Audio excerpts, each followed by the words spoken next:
Quel est votre meilleur souvenir de voyage? Meilleur souvenir de voyage, alors c'est difficile de choisir des meilleurs souvenirs quand on a beaucoup voyagé. Je pourrais en citer beaucoup, mais je vais faire une réponse qui va vous surprendre peut-être, sans je fais toujours des réponses bizarres. Mon meilleur souvenir de voyage, c'est un souvenir de retour de voyage. C'est après presque 1 année et demie passée dans les montagnes du Pakistan, après avoir beaucoup souffert, en avoir pris plein les yeux parce que c'était absolument magnifique. On pourrait peut-être revenir sur ce voyage un peu plus tard. J'avais perdu 18 kilos. J'étais pas en très grande forme. Je suis revenu j'étais avec mon frère. On est revenu. L'avion s'est posé à l'aéroport de Paris. On a été jusqu'à Paris. Et on s'est posé en terrasse de café. On s'est commandé un café et un croissant. Et le goût de ce croissant, après 1 an et demi à manger du riz et boire du thé, le goût de ce croissant et de ce café, je l'ai encore sur la bouche. Alors ce que je veux dire, c'est très vrai ce que je vous dis, mais c'est surtout pour comprendre que parfois, on peut voyager pour le plaisir de revenir chez soi. Ça fait partie du plaisir du voyage. Et je suis très heureux quand je pars, et je suis encore plus heureux quand je reviens. Quel conseil à donner à quelqu'un pour profiter au maximum de son voyage, tout documenter ou au contraire vivre le moment présent en délaissant les appareils photo, carnet de notes, etc. Ah. Alors je pense qu'il y a beaucoup de manières de voyager. Ça dépend des goûts, ça dépend des personnalités. Moi je sais que j'adore préparer un voyage parce que quand on est chez soi et qu'on étale la carte sur la table, on est déjà en train de partir. Ça fait partie du voyage. Je suis là, je regarde, je rêve sur des montagnes, je rêve sur des noms de villes, j'essaie d'imaginer ce que ça va être, etc. Et je prépare toujours beaucoup mes voyages. Et pourquoi je les prépare beaucoup? C'est pour, une fois sur place, pouvoir me laisser surprendre.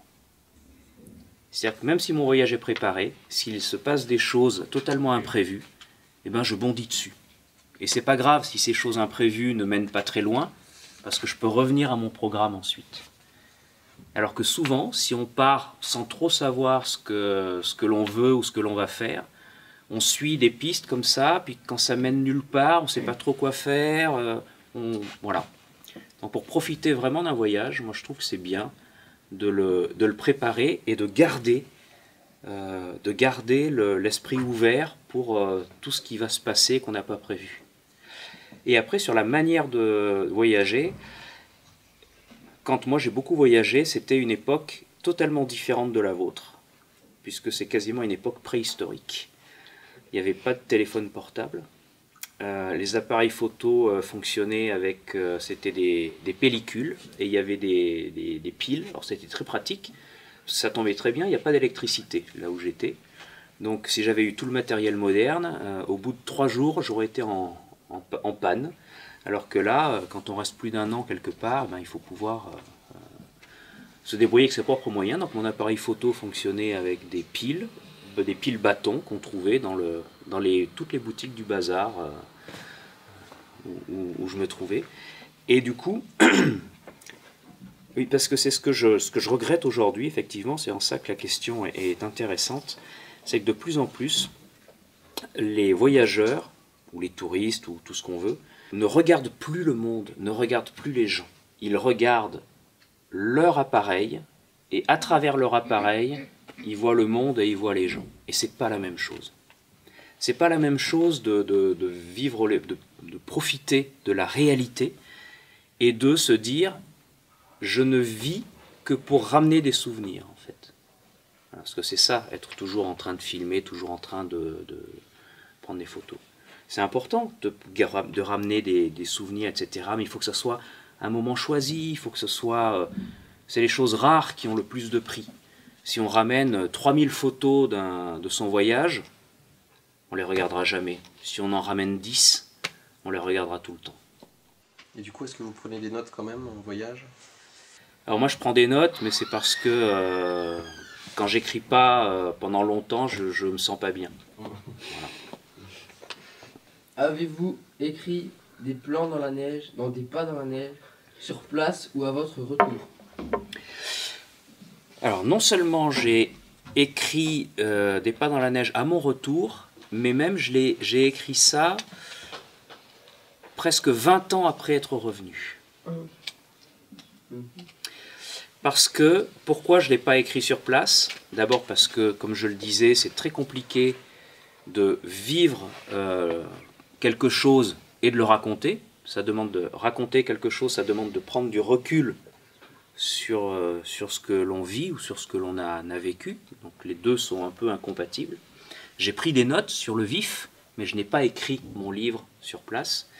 Et de retour, je ne savais pas quoi dire.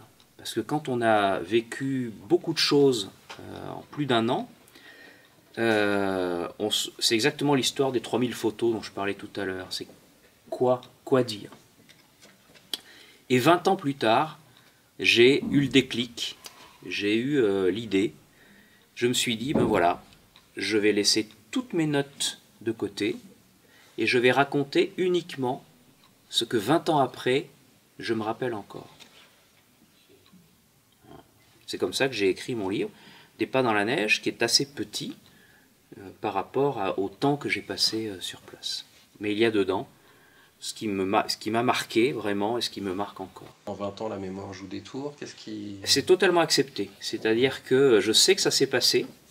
Est-ce que ça s'est passé exactement comme ça? Finalement, ça n'a pas tellement d'importance.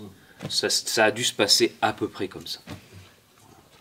Si vous ne deviez emmener qu'un seul objet en voyage, qu'est-ce que ça serait? Bon. C'est compliqué. Je n'arrive jamais à emporter un seul objet.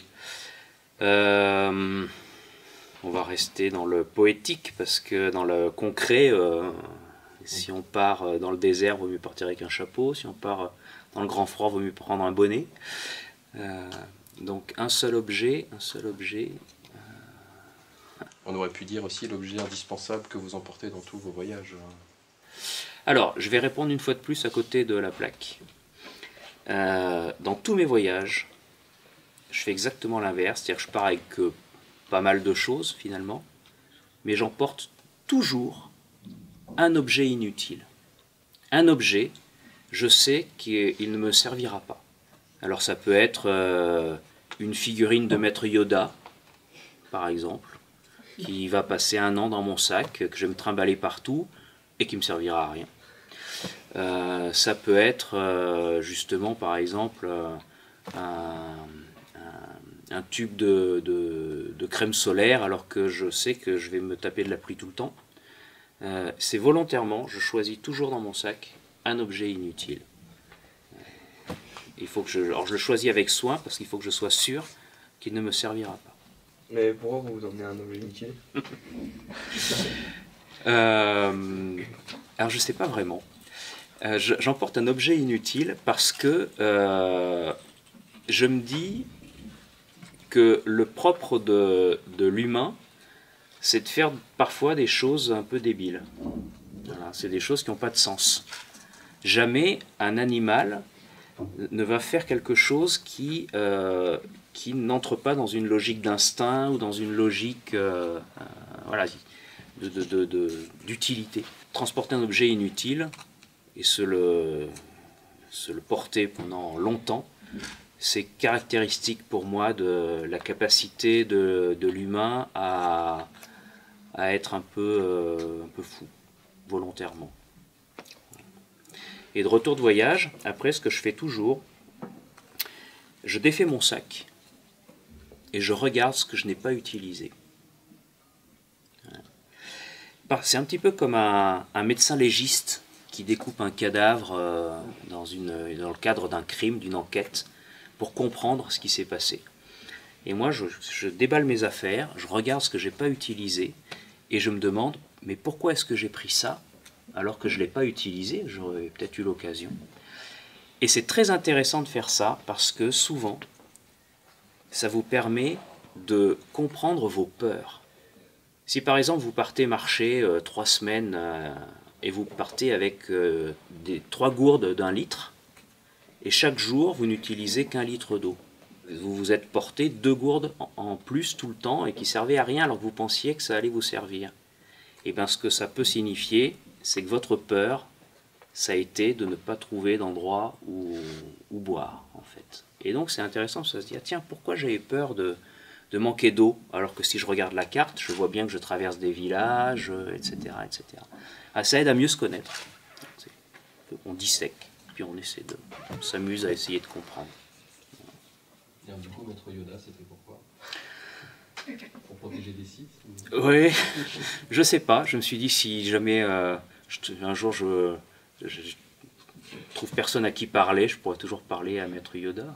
Non, mais justement, je pris Maître Yoda parce qu'il servait à rien. En plus, il est moche. Voilà.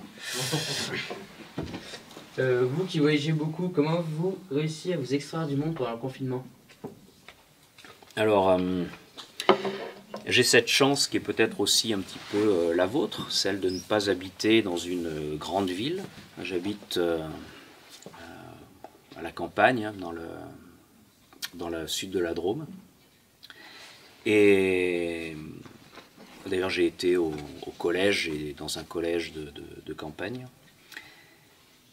Et donc, c'est quand même beaucoup plus pratique de vivre le confinement quand, en sortant de chez soi, on est au pied de la forêt, que quand on habite un studio de 12 mètres carrés en plein cœur de Paris.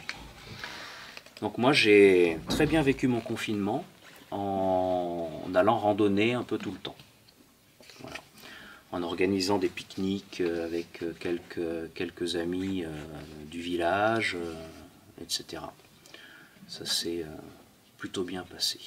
Et je dois avouer que je n'ai pas du tout respecté le kilomètre obligatoire.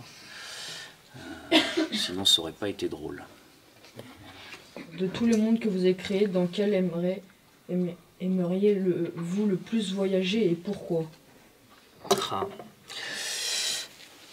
Alors, il y a 2 réponses.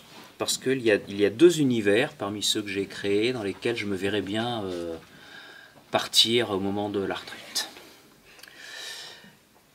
C'est celui du livre des étoiles dont je parlais tout à l'heure, le pays 10, qui est une île, qui est en fait un morceau de Bretagne, un morceau de la France qui s'est détaché des côtes au cours d'une grande tempête au Moyen-Âge et qui a été déplacé dans une sorte de dimension intermédiaire. Voilà, donc c'est une sorte d'île, monde, pays, et on y est pas mal du tout parce que la magie existe, donc ça c'est quelque chose qui me plaît bien.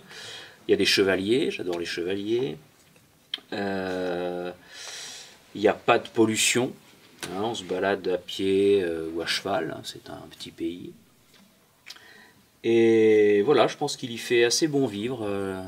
Il y a dans la capitale qui s'appelle Dashti-Kazar une immense bibliothèque, de quoi s'occuper quand il pleut. Voilà, bon, j'aurais été très bien. Et le deuxième endroit où je me serais bien vu aussi, c'est dans Les Maîtres des Brisants. C'est un livre de science-fiction, hein, ce qu'on appelle un space opéra, un petit peu à la manière de la Guerre des Étoiles, ou d'Albator, si ça vous dit quelque chose. Moi, quand j'étais en 5e, je me rappelle très bien, j'avais un fantasme, c'était d'arrêter l'école et de partir en stage pendant 1 an dans un vaisseau spatial. Voilà.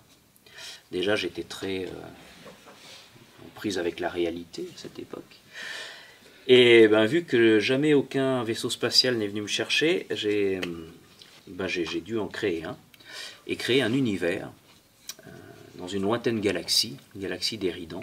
J'ai décidé qu'il y avait une planète, et que la tradition sur cette planète, c'était que les jeunes, le jour de leurs 13 ans, arrêtent l'école et partent en stage pendant 3 ans sur des vaisseaux spatiaux. Et voilà, donc ça c'est quelque chose qui me plairait bien, même si je n'ai plus 13 ans. peu plus tard, partir à bord d'un vaisseau spatial. En plus, très particulier. À moitié vivant, enfin, bref. Est-ce que vous avez trouvé le Yeti? Si oui, auriez-vous gardé son existence secrète? Il y a deux questions contradictoires. Parce que si j'ai trouvé le Yeti, je ne peux pas te le dire. Je ne te le dirai pas. Et si je ne l'ai pas trouvé, je peux aussi mentir pour le protéger. Donc, quelle que soit ma réponse, elle peut être fausse. Après, je vous dois quand même la vérité, je ne l'ai pas trouvé. Et si j'étais tombé dessus, qu'est-ce que j'aurais fait? C'est une question à laquelle je n'ai cessé de réfléchir depuis 30 ans et je n'ai toujours pas de réponse. Je ne sais pas ce que j'aurais fait si j'étais tombé nez à nez avec cet être. Déjà, si vous étiez tombé nez à nez avec, vous ne seriez peut-être pas revenu. Aussi, si, parce que dans tous les témoignages recueillis, on a recueilli quand même plus d'une centaine de témoignages de gens qui l'ont vu, qui ont été en contact avec. Il y a une peur réciproque, peur très saine de la part de ce Yeti, parce que l'homme est peut-être l'animal duquel il faut le plus se méfier. Mais je ne sais pas ce que j'aurais fait. Moi, je crois que je me serais contenté de savoir qu'il existe vraiment. Mais après, je ne sais pas. Est-ce que c'était le véritable objectif du voyage ou c'était un prétexte? Alors, c'était un vrai objectif pour le chef d'expédition, qui s'appelait Jordi, et qui était zoologue. Lui, son but, son rêve, le rêve de toute sa vie, c'était de prouver l'existence de cette créature. Et moi, mon principal objectif quand je suis parti, c'était d'échapper à l'ennui. J'étais en fac, j'étais en train de préparer une agrégation d'histoire, et en fait je m'ennuyais. Et à ce moment-là, cet ami qui est venu et qui a dit « je cherche des compagnons de voyage, d'aventure pour aller chercher l'homme sauvage dans les montagnes du Pakistan pendant au moins 1 an ». Quand il m'a dit ça, j'ai pas réfléchi longtemps, j'ai dit oui. Et il aurait pu me proposer de partir à Bornéo chercher le rhinocéros blanc. Enfin, il aurait pu me proposer n'importe quoi, je serais quand même parti. C'est petit à petit, une fois sur place, en discutant avec les témoins, avec les gens, que je me suis dit, ah oui, tiens, il y a quand même quelque chose qui existe. Voilà. Donc vous êtes rentré avec la conviction que... Une conviction toute personnelle, que j'essaye pas de faire du prosélytisme, j'essaye pas de convaincre les autres qu'il existe. Ma propre conviction me suffit.